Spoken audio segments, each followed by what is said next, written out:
देवस्थान समितीमध्ये विविध पदावर 25हून अधिक लोकांची भरती करण्यात आली आहे। ही नोकर भरती बेकायदेशीर असल्याचा अहवाल यापूर्वी देण्यात आला होता।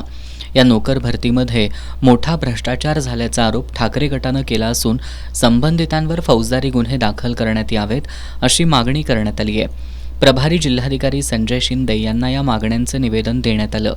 नोकर भरतीचा अधिकार नसताना देवस्थान समितीमध्ये कोणत्या अधिकाराखाली नोकर भरती करण्यात आली, या प्रकरणी राज्य सरकार गप्प का आहे असे सवाल उपस्थित करण्यात आले।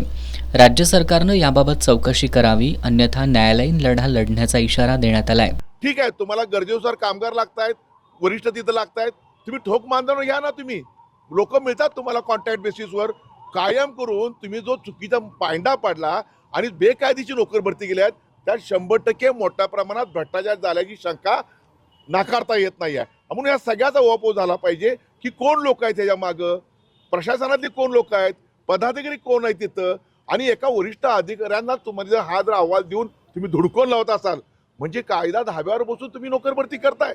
आज ठीक आहे, ती लोक कुठं गेली, ज्याला नोकरी लावली ती कोर्टामध्ये गेल्यात, पण तू चुकीच्या पद्धतीने नोकर भरती केली आणि मोठ्या प्रमाणात भ्रष्टाचार केला, त्या लोकांच्या बाबतीत शासन गप का, कशासाठी, हा आमचा सवाल आहे। आणि अंबाबाईच्या पवित्र ठिकाणी सुद्धा तुम्ही करताय अशा गोष्टी, नाही चालणार। आणि भविष्यामध्ये ह्या लोकांनी आम्हाला न्याय देणं गरजेचं आहे, नाहीतर आम्हाला आमचा लढा हा न्यायालयीन लढापर्यंत आम्ही जाऊ। परंतु इथं जो चाललेला कारभार, तो स्वच्छ कारभार त्या देवस्थान समितीवर झालाच पाहिजे असा आमचा आग्रह आहे। रिक्त पदावर सरळ सेवेनं नियुक्ती करताना सामान्य प्रशासन विभागाची परवानगी घेणं आवश्यक असतं।